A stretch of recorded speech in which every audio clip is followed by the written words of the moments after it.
Welcome to Penrose Learning, where we make understanding easy.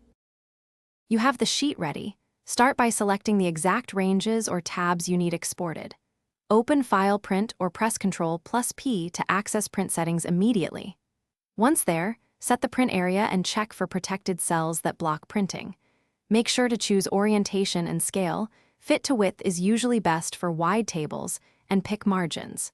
This initial setup prevents truncated tables and wrong page breaks, so adjust now before moving to export options. Now refine layout details so your PDF looks professional. In the print preview, toggle grid lines, notes, and headers or footers depending on whether they add value.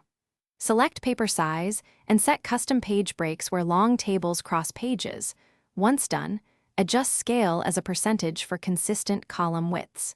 If you need repeating headers, enable repeat frozen rows to keep context across pages. Make sure every page preview is readable and aligned before you finalize the export.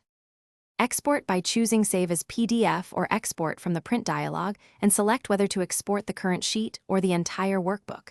Name the file, choose Quality Settings, and save.